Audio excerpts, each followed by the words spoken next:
It's Ashwin Rao, and today's shoe rambling considers a brand that has become familiar and shares a fond place in the hearts of many men's shoewear and women's shoewear enthusiasts. What brand is this? You got it. Carmina. Today's video is going to talk about this particular model, which is designed by me using the customization tool on one of Carmina's customization weekends that has become increasingly popular.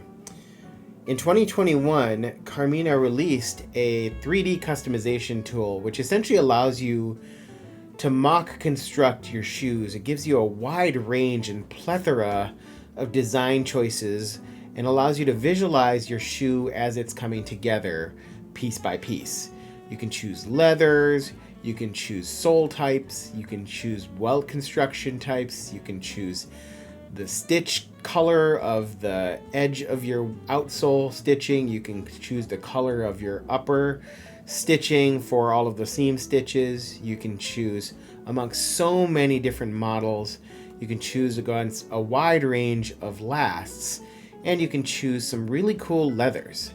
And that can seem daunting, and it is, and you might wonder how Carmina could execute such a diversity of styles and skill, and I think your questions would be well raised.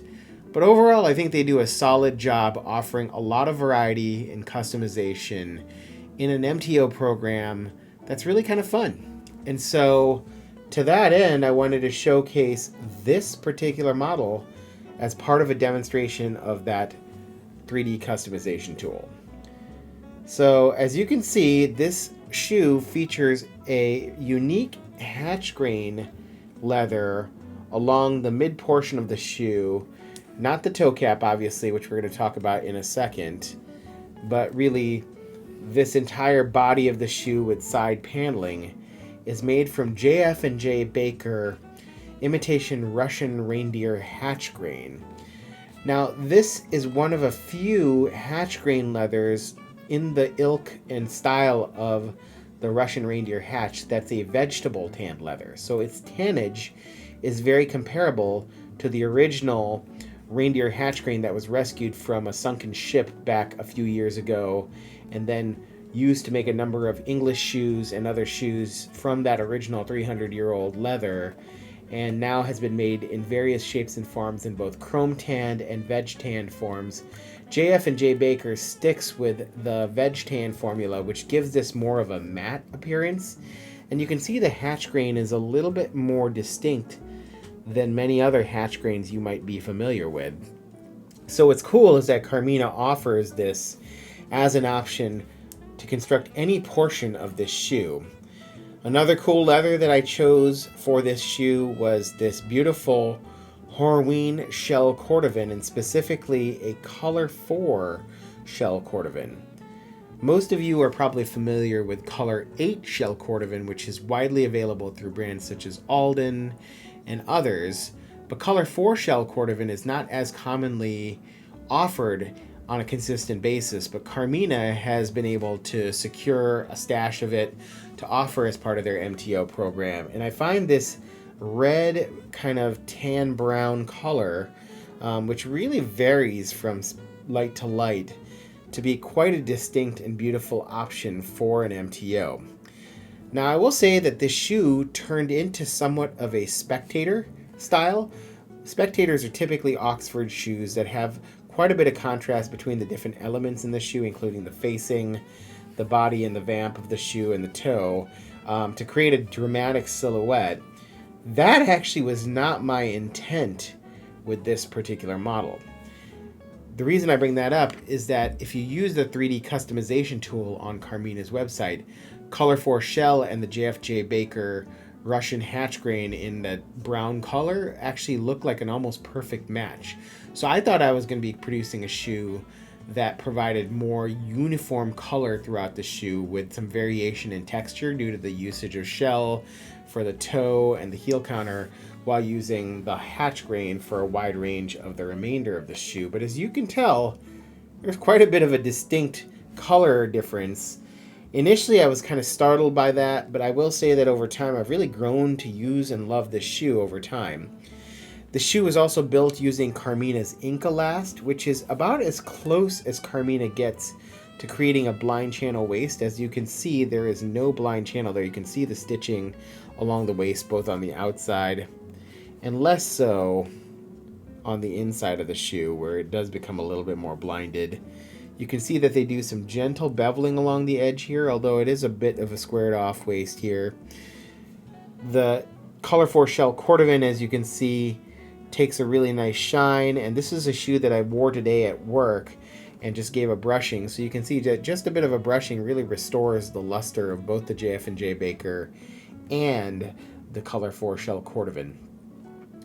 The Inkalast, I think, is one of the nicest almond toe lasts available through Carmina and gives the shoes a more bespoke and distinct look than some of their more traditional lasts such as Forest, Rain, and Sinew, Detroit, and others.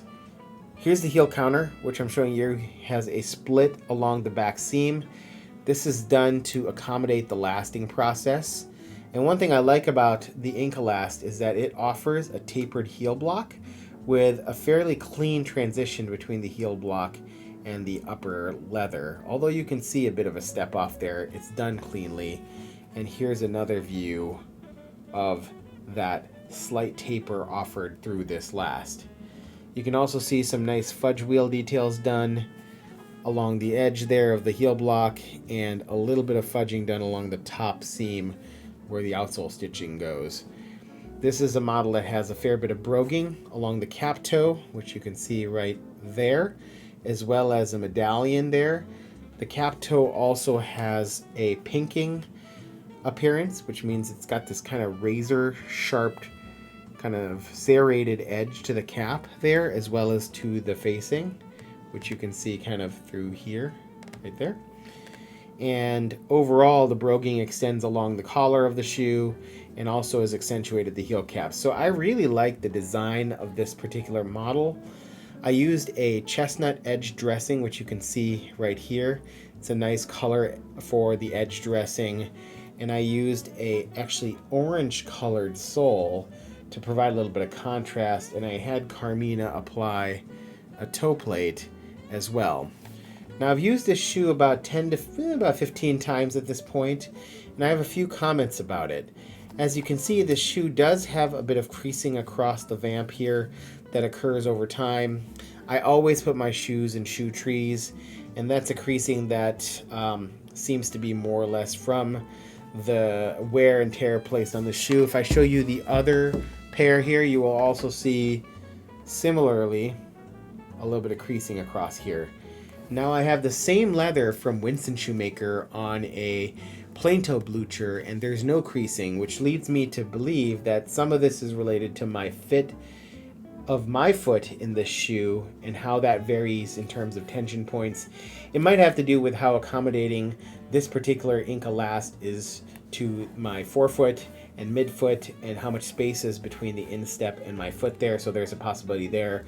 But it may also have to do with how this shoe is clicked, how it is lasted, and how the tension points along the shoe might create some creasing there. So just keep in mind that Carmina, while not perfect, does offer a nice opportunity to own this leather, but you might come across some of these little details here that in higher end shoes may not be as noticeable due to the clicking, lasting, skiving, and other methods used to really lay the leather down on the last in the shoemaking process in a more elegant way. So Carmina offers a pretty classic tapered sole here, and overall a single leather sole. This is their own house brand leather, or at least they have JR as an option for their leathers, but I tend to get their Carmina leathers, and I've been pleasantly satisfied with that. Overall, I think they make a really solid Goodyear welted shoe. It's going to be hard to argue with the value you can get, certainly from their lower end pairs that are made out of calf skins and grain leathers. Once you start stepping up to JF&J Baker or Shell Cordovan, the price is going to go up, and this pair cost upwards of $800, which is pricey, and I was expecting to get something that was a little closer to a better match in terms of color. And I would say that if Carmina is watching this video, it might be good to have some sort of consultation available for people who are interested in getting their look down pat. But I'm very happy with this pair. I've worn it a ton. Actually, I get comments about it all the time, and I find it to be a very elegant cap-toe Oxford with a closed channel facing and an elegant 5-eyelet system with a little bit more casual look due to the broguing, the pinking, the medallion, and the two-tone colors on an Incolast that really is one of my favorite in Carmina's repertoire. So I hope you enjoyed this video. Certainly give Carmina a try, particularly if you're interested in getting into the higher end segment, or certainly the mid-tier of the higher end men's segment for shoe wear. They make wonderful women's shoes as well, so if you're trying to get your partner or you're a woman watching this video, I love that there's an offering out there for welted shoes amongst women's wear, because oftentimes women's shoes are priced by style points and brand recognition and not necessarily quality of construction, whereas in the upper end segment of menswear, outside of the fashion houses, you're going to get some really awesome well-built shoes such as this Goodyear Welted Carmina. So give these guys a try. I'm going to give you one more closer look as we pull close of the Carmina Shoemaker brogued cap-toe Oxford with a medallion on the Incolast using JF&J Baker and, of course, Color 4 Shell Cordovan. A beautiful makeup, well worth your consideration. Go get yourself one, and I hope you're doing well. Tell Carmina I sent you. Have a good day. Bye.